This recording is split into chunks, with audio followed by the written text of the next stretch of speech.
What's going on, ladies? This is Vince with Shred, and in today's video I'm going to show you how to flatten your stomach. I'm going to show you 5 tummy toning exercises that you can do from home with using just your body weight.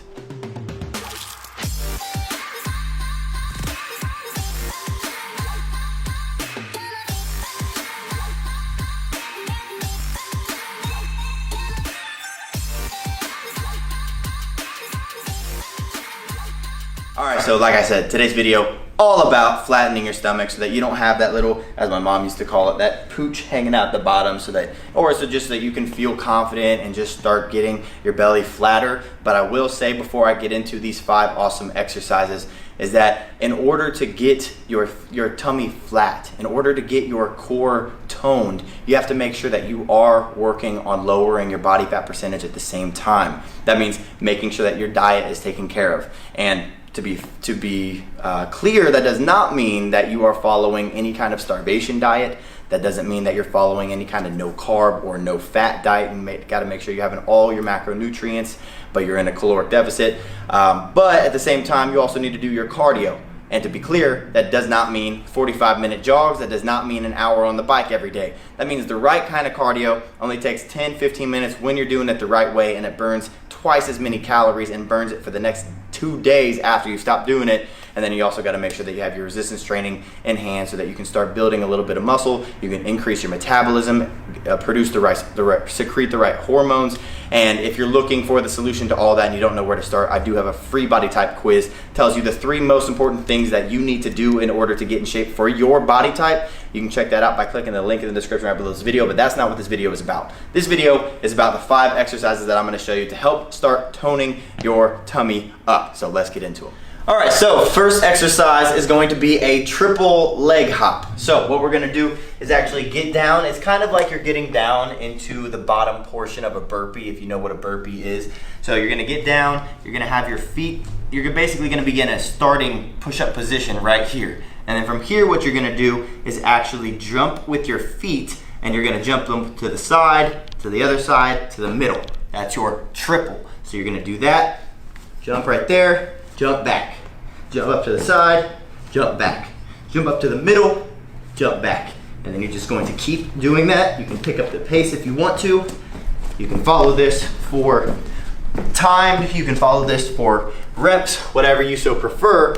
But what's really good about it is it's not only going to help speed up your heart rate so that you start getting that sweat moving, you start getting your body moving, your temperature up, but it's also going to be focusing mainly on that lower abdomen by bringing your knees up and getting that nice curvature in your lower spine when you jump. Right there, I have a nice curve. That means my lower abs are going to be being worked. So that is going to be exercise number 1. All right, so the second exercise is a crunch clap. So very similar to a crunch. You're gonna lay down on your back, and instead of just doing a regular boring crunch, because we all know crunches are boring, what we're going to do is actually crunch up and implement a type of clap.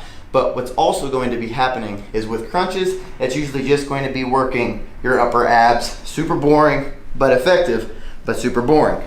And also only working your upper abs. So with the crunch clap, we're actually going to be bringing a leg up, which is going to help start working those lower abs at the exact same time so that you can work your whole rectus abdominals, which is that 6-pack area that people talk about. So instead of just a regular crunch like that, you're actually going to be keeping one leg out straight. You're going to bring this leg up, you're going to clap. Bring it back down, clap, just like that.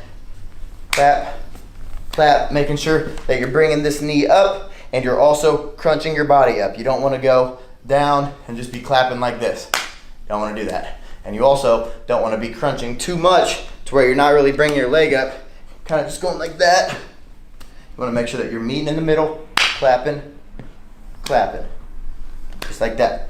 So exercise number 2, crunch claps.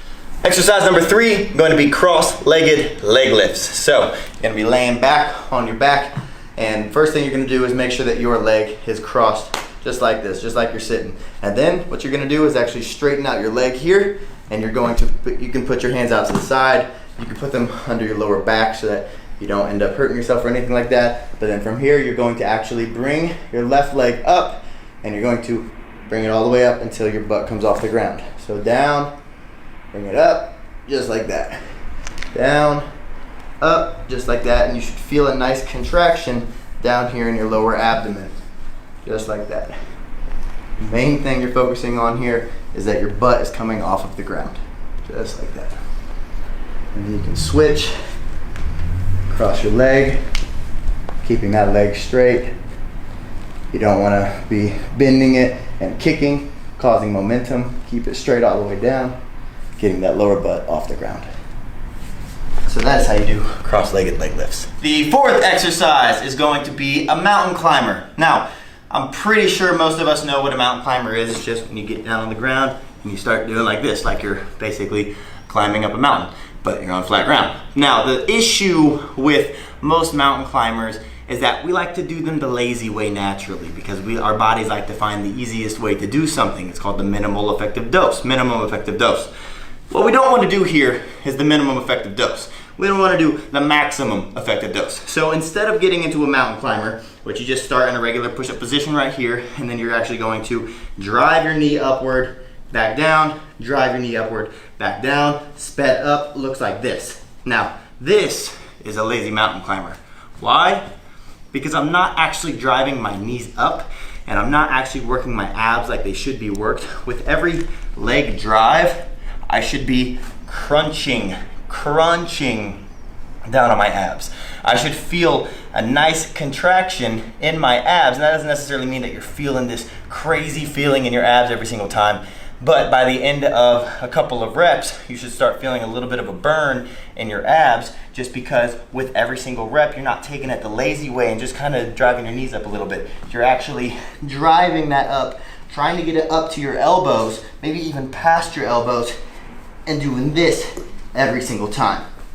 Doing this kind of mountain climber, just a couple of reps like that, and I can feel it in my core 10 times more than I can when I do a lazy mountain climber. So exercise number 4 is going to be the mountain climber. And exercise number 5 is going to be advanced planks. Now, if you are not necessarily ready for advanced planks, there's nothing wrong with that. So your exercise is just going to be a regular plank. So if you know what a regular plank is, it's when you get down on your elbows and on your feet, and my shoe is falling off, and you stay right here. And the whole emphasis here is that you are keeping your core tight, keeping your glutes tight, you're keeping your back straight, you're not letting it dip down like this, you're not sticking it up in the air. You're keeping it tight just like that, you're keeping your elbows under your shoulders. Now, an advanced plank, first off, we're gonna get up to our hands, just like that. So your hands are gonna be directly under your shoulder, your back is still going to be straight, but from here, what we're actually going to do is drive our belly button to the ceiling. What that means is you're basically going to curve inward at your stomach and try to get that up as high as you can and back down to parallel to the ground. Up as high as you can, back down to a straight back. Up as high as you can, back down to a straight back. And if you're doing that the proper way, you should feel, like I said, a nice little burn going on in your abs. So exercise number 5 is going to be an advanced plank. All right, so there you have it, 5 exercises that you can use to help tone up your tummy, get that flat stomach. Like I said, make sure that you do have your diet, your cardio, your resistance training all figured out, and then start implementing those nice core strengthening exercises to help flatten that stomach. And if you need help doing that, I do have a free body type quiz. Like I said, it tells you everything that you need to do, the 3 most important things that you need to do for your individual body type, so that you can actually start seeing consistent results in the mirror without starving yourself, without living in the gym. You can even do it from the comfort of your own home if you want. So if you want to check that out, you can click the link in the description right below this video. Other than that, if you guys like this video, like these exercises, like this topic, want me to keep making more, make sure you're hitting that thumbs up button right below this video. That does not go unappreciated. It lets me know that you like this. And then also, if you have any comments, questions, or videos that you want me to make, leave them in the comment section. I'd love to hear your ladies' feedback. And then last but not least, make sure you are hitting that subscribe button and the little notification bell right next to the subscribe button. That way, you're not missing out when we post a new video. So thanks for watching, ladies, and I will see you in the next one.